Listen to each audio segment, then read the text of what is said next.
Ben ritrovati con noi cari telespettatori, ben arrivati anche alle nostre ospiti. Il tema di quest'oggi in collaborazione con lo CGIL del Veneto è molto importante. Allora, innanzitutto abbiamo il piacere di avere la rappresentanza nazionale e un fior di rappresentanza perché Tania Sacchetti, segretaria generale dello CGIL nazionale, è qui con noi, ben arrivata. Grazie per l'invito. Grazie di esserci. Con Nicoletta Biancardi, segretaria generale CGIL del Veneto, che non abbiamo tante volte, quindi ci fa estremamente piacere che ci sia anche lei. Abbiamo due big dello CGIL, massimi livelli, e parliamo di una problematica, di diverse problematiche che emergono poi quando si tirano i conti, si tira la riga, la famosa legge di bilancio finanziaria che dir si voglia, che purtroppo al sindacato, purtroppo per noi, non piace perché ci sono delle ragionevoli ragioni. Quali sono?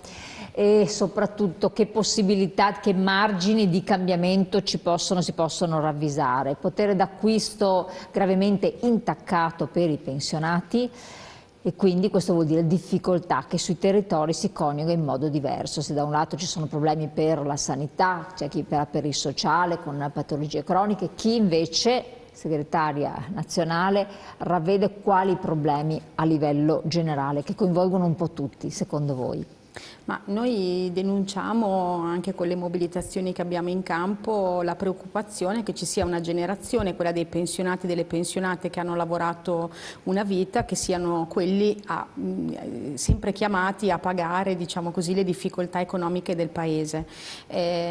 Abbiamo pensioni diciamo, che soffrono per l'aumento del caro vita, naturalmente soprattutto in ragione degli alti tassi di inflazione che abbiamo avuto negli anni che abbiamo alle spalle, e misuriamo che quando ci sono le leggi di bilancio i capitoli che servono per tenere in equilibrio i conti rischiano di essere sempre quelli: il taglio alle rivalutazioni delle pensioni, piuttosto che i tagli alla sanità pubblica, piuttosto che il non finanziamento alla non autosufficienza. E quindi abbiamo bisogno invece di dire che sostenere il potere d'acquisto dei pensionati e delle pensionate è anche una misura di crescita per tutto il Paese, oltre che deve rispondere a questioni di dignità delle persone che hanno lavorato una vita e hanno il diritto, diciamo così, di vedere non intaccato troppo il loro potere d'acquisto. Ecco, potere d'acquisto che a livello nazionale si coniuga in modo diverso, perché sappiamo che magari ci sono regioni dove c'è più potere d'acquisto, però ci manca la sanità e quindi bisogna ricorrere al privato,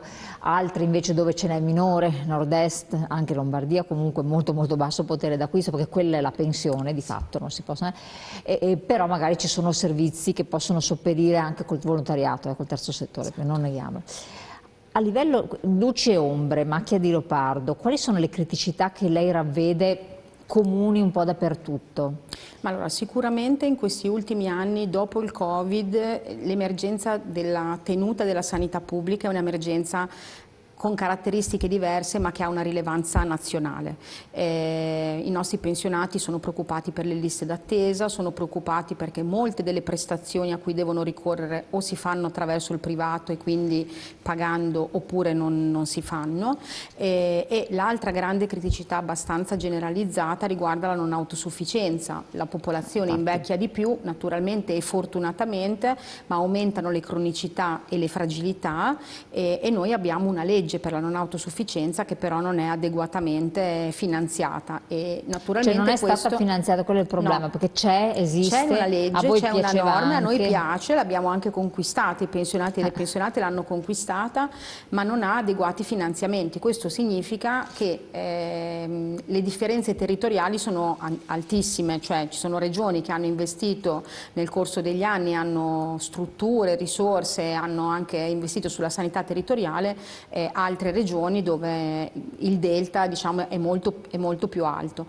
In generale l'impoverimento delle pensioni, che ricordo dei 16 milioni di pensionati, più di un terzo sta sotto i 1.000 euro al mese, l'impoverimento delle pensioni in epoca di inflazione molto alta è stato significativo. Certo, per quel che riguarda a livello regionale Veneto, anche qui abbiamo dei dati inquietanti perché l'inflazione nel 2022-2023 è costata in media quasi 2 mensilità ai pensionati veneti.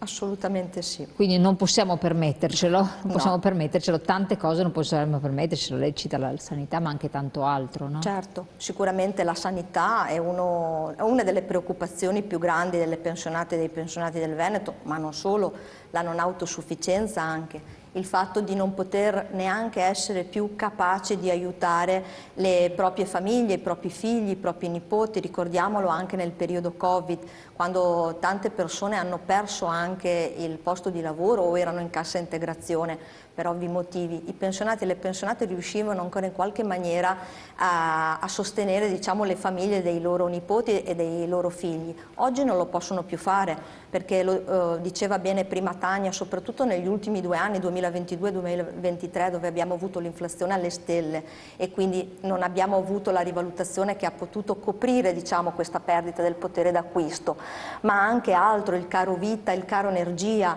Le pensionate e i pensionati sono molto preoccupati non tanto e solo del loro futuro, ma del futuro dei figli e dei nipoti, quindi degli attuali lavoratori e lavoratrici e dei giovani. Tant'è che siamo scesi tutti in piazza. Martedì 29, grande manifestazione in piazza a Padova, ecco la ragione per la quale anche la Presidente era presente. Infatti vediamo le immagini dalla regia. E che se ne dica, le pensionate e i pensionati manifestano anche perché vogliono chiedere a questo governo un lavoro che sia stabile, un lavoro tutelato, un lavoro sicuro, un lavoro ben retribuito, cosa che oggi invece in tutta Italia, non solo in Veneto, non troviamo, c'è molta precarietà e quindi con la precarietà, l'insicurezza, i pochi diritti non si riesce a costruire non solo il presente ma anche il futuro. Quindi abbiamo visto anche nella piazza di oggi diciamo la solidarietà e l'insieme anche delle generazioni.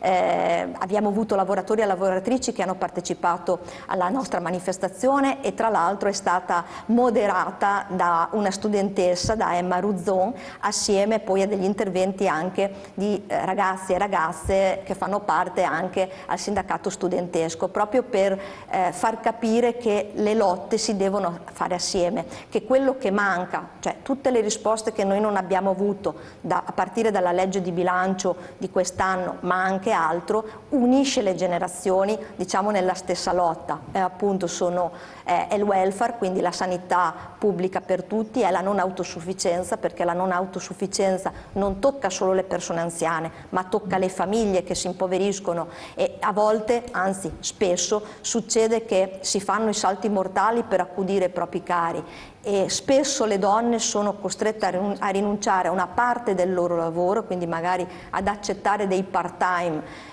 involontari, ma addirittura si dimettono perché devono curare un caro genitore, suocero, suocera, famoso eccetera, caregiver, e famoso caregiver, e restano poi senza reddito, quindi la famiglia si impoverisce e questa donna domani non avrà una pensione dignitosa perché poi nel frattempo non versa più la contribuzione e anche questa è una delle cose che noi chiediamo, il riconoscimento del lavoro di cura, oltre a tante altre cose. Ecco, faccio 330.000 ultra 65 anni non autosufficienti in Veneto, ecco, sono tantissimi. E la stragrande maggioranza di queste persone sono accudite a casa, quindi c'è tutto il problema della domiciliarità. Quando Tania diceva una bella legge, quella della non autosufficienza che abbiamo conquistato con grandi lotte, 20 anni di lotte del sindacato unitario, bella legge, ma è una scatola vuota se non la riempiamo di risorse. E dentro qui ci sta tutto il problema della domiciliarità, la stragrande maggioranza delle persone non autosufficienti sono accudite a casa e poi c'è il problema della residenzialità, ne abbiamo parlato ancora in precedenti trasmissioni, tutto il problema noi diciamo delle case di riposo per farci comprendere, insomma dei centri di servizio che in questi ultimi anni dovuti anche all'inflazione, al caro vita, soprattutto al caro energia, sono schizzate le rette e quindi sempre meno persone riescono ad entrare anche per problemi economici. E qui voglio ricordare un fenomeno che si sta allargando in Veneto, cioè che tante famiglie e tanti anziani per entrare nelle case di riposo e pagare le rette sono costretti a vendere la nuda proprietà.